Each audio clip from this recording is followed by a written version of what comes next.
Today, we're going to give you an update on the ordering process and the delivery process of our C8 Corvette Grand Sport.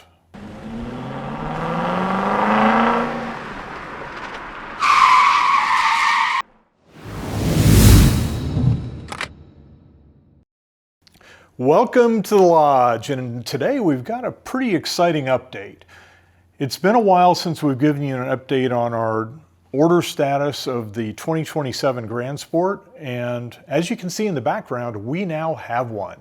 Now, it didn't exactly get here as I expected. We had placed an order with one of the local dealers. I actually traded my car in early. I traded it in back on April 9th. I actually put an order in the system on April 9th. When the orders opened, it was at 1100 status on April 9th, and then it was the waiting game for an allocation.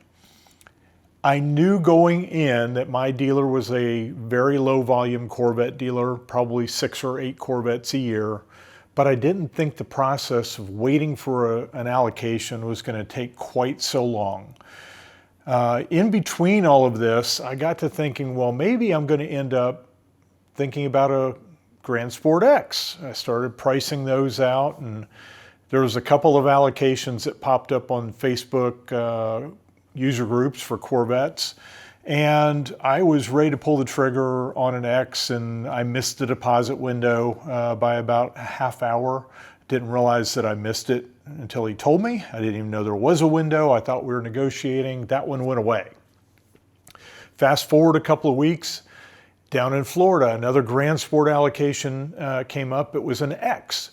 And I was like, okay, well, let me go ahead and work on this. They told me that it was my allocation if I wanted it. We would configure it the very next day, which was a Thursday. I did talk to the big dealers, by the way, and the big dealers, they wanted a fairly hefty deposit, which I don't care about, $3,000, $4,000, $5,000. But, I was 100 on the list. I mean, it was not like I was anywhere near the top at the McMulkins and the Kerbeck. Well, it's not Kerbeck, it's Kyoka now, or Sioka. I can't even pronounce the names. But the big Corvette dealers, they were willing to work with me. I would suggest calling some of the mid-sized to smaller dealers. Some of them are getting allocations and they don't have buyers. The Grand Sport is a popular car, but everybody's like flocking to the big high-end dealers that sell a lot of them. And I don't think that's the best strategy, honestly, at this point. Maybe down the road when you can call them up and they got an allocation ready to go. Now, there are still constraints. I was glad I didn't get an order cycle in the first order cycle, which was in the April-May time frame. We had constraints on Admiral Blue for the first order cycle, only 66 nationwide, but that lightened up. I originally thought I wanted a high wing. The only problem was you got to buy the $20,000 Z52 ceramic brake package and suspension upgrades. Then you pay another $9,000 for the wing. So you're another $29,000 in on this car. At that point, yeah, maybe I'm thinking Z06. I don't know. But for this price point, we're way under a Z06. And actually, I'm kind of digging the normal wing with the extended wickers. I thought that I wanted the CFL front splitter, which was 1.5 inches or 2 inches extended, only because I thought what was going to come with the car was a plastic splitter, like an ABS plastic. This turned out to be a carbon flash painted front splitter, so I'm not even going to mess with adding a front splitter to it. It does have the side rockers that are standard on it. A lot of cool features, comes with mag ride, comes with a lot of stuff a Z51 car would have come with, comes with dual mode exhaust. So I waited all the way into mid-July before I made any other decisions of looking for an X. I was like, well, if I can get an X at another dealer, I'll go ahead and do it. I'll lose my trade-in tax credit of $4,000 or $5,000, and I'll just get my car sooner. If the Grand Sport had come through with my dealer, I would have totally accepted that. I also found one other dealer out there willing to give me $4,000 off his next Grand Sport. So I went ahead and put a deposit on that also, trying to see who could get one first. And then mid-July, I go to a dinner party at a friend's house who had previously bought some Corvettes from Stan McNabb in Columbia, Tennessee. He had a Z06 and he had a Stingray Z51. And I started talking to the general manager who was at the dinner party, and of course I was beating him up for an X allocation, not even thinking that I was going to do anything different on the Grand Sport. On Wednesday, when I heard that I might have a Grand Sport allocation, a Grand Sport X allocation actually, in Florida, I thought, well, I really don't want to do another museum delivery. I've done 2 of those already. They're $1,600 and some odd dollars. So I'm going to call my local dealer, which the general manager, which I just met a few days before, and I said, hey, would you guys be willing to accept a courtesy delivery at your dealership if I buy it out of Florida? And they said, absolutely, because they're going to get the 3 hours of prep time, and it helps all the dealers around, so they're pretty flexible with that. But when I was talking to him, he goes, hey, I've got a car coming in.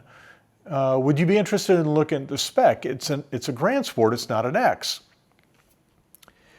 In between all of this, in the background, somewhere back there, my wife decided to buy a Porsche Turbo 911. And that really scratched the itch of the Grand Sport X performance need. So I said, well, why don't I preserve $25,000 or $30,000 and reconsider a normal Grand Sport? So I looked at the spec that he sent me and I was just shocked. It was almost the identical spec. Well, I take that back. It was the identical spec of the car that I ordered with my first dealer, have 1100 status on, except for it had a couple more options that I probably wouldn't have selected. One of the options that I would not have selected is the engine appearance package for $1,196. That's when you open the convertible top and you can see the little glass window into the engine. Okay, and it also required you to get the engine cover in Edge Red, which was $595. So there's $1,600 or $1,700 worth of options that I probably would not have gotten. I also may not have ordered the battery protection package for $100. So this car turned out to cost about $2,000 more than the spec that I wanted, but it was a 2LT, which is exactly what I wanted. I don't want to deal with a 3LT because of the dash peeling and bubbling and stuff like that. It's the Admiral Blue. It has the Heritage package with the white stripes. It has the red hash marks, went with the black wheels and red calipers. It was missing the red side badging. The dealer usually installs those anyways. He was able to order those and get those for me as part of the package. So the total sticker on this car with destination fees was $116,720. My original spec that I was looking at was about $114,000 and some change. So it's not the full red splash type interior with the red headliner and the red dashboard. This is just a partial red. This also has GT2 seats. So my option list was I wanted a front lift, check, front lift. I wanted the center quad exhaust. That is non-negotiable. The sound on this thing is absolutely amazing. That was $1,995. Front lift was $2,900. Don't really need the front lift, but it is kind of handy to have at times. GT2 bucket seats, that also got me the upgraded leather on the seats. That was $1,600 and some change. The Heritage stripes, $1,200. Engine appearance, $1,196. The 10-spoke black wheels were about right at $1,100. They show the torch red hash marks being $995. I didn't realize they were that much. Bright red painted brake calipers. I had to have that. That was another $795. Again, the LS engine cover in Edge Red, $595. Would not have done that. Admiral Blue, metallic. That was a $500 option just to get the blue paint. Contoured liner protection, and so that is $475. And what that is the rubberized floor mats, the trunk mat, and the frunk mat. In hindsight, I wasn't going to order it. in future sight, I'm glad it came because I absolutely love it. Now here's one I wouldn't have gotten also. It has the bright silver exposed tailpipe tips. I would have gone and done the black and what it comes with it, stealth black. That was $395. And then the battery protection, which was $100. So again, that takes me up to, with the price of the car, full options, $114,225. Then you have the mandatory $2,400 destination. So we are now at $116,720 for this car. Do I regret any of it at all? Absolutely not. I've got about 275 miles on this car. Everything is fantastic. A little bit about the order and delivery process. When I talked to the dealer on July the 23rd, they told me that they had this car that's going to be built either this week or the following week. Turns out it got built on July the 24th, the very next day from when I talked to the dealer. And this was just a spec car they had ordered and spec'd out. It took another, oh gosh, what did it take? 1 week and 3 days to get it to the dealership. So from the time that it was produced on July the 24th, my dealer had it around August 4th. And then we took delivery on August 5th. So I've had this car for a few days. I've had the front PPF'd. We have gone through and put about 270 miles on it, just loving every bit of it. The car is absolutely fantastic. Now, today is, I don't know, August 11th. Yesterday, I get a call from my last dealer that I placed an order on April the 9th, and he told me that GM just accepted that order 4 months later. So if you're going with a low volume car dealer, low volume Corvette dealer, I'll say, you can expect 3 to 4 months for them to pick up the allocation request. And he had put that in as a sold order. He also put an X order in for me. That has not been picked up.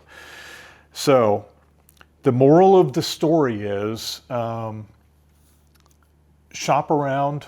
There are user groups on Facebook that are under Z06 Grand Sport owners, Z06 owners, Corvette C8 owners, and look at all of those groups. There's a few that have a lot of, like over 100,000 members, and the various dealers will periodically post when they have a Grand Sport allocation. And they'll say it's either a sticker or under sticker. I've seen a couple that are under sticker.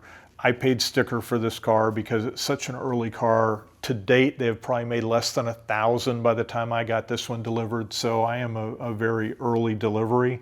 That's 1,000 worldwide.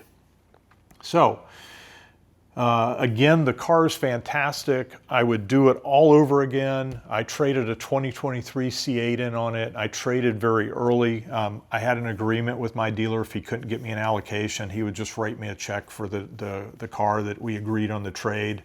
He sold it fairly quick, so he made a little money on it. I didn't do too bad on it, so I think we're all happy at the end of the day.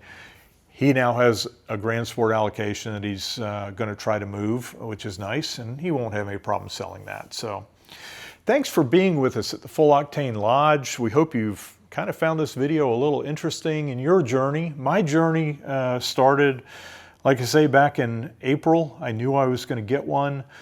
We searched around, we waited, patiently waited, painfully waited, and I just got tired of waiting. Come back often. We're going to do some more videos on how to set the car up, kind of what our thoughts are after periods of mileage, and we'll give you some updates. But we appreciate you being with us. Don't forget to like and subscribe and come back often.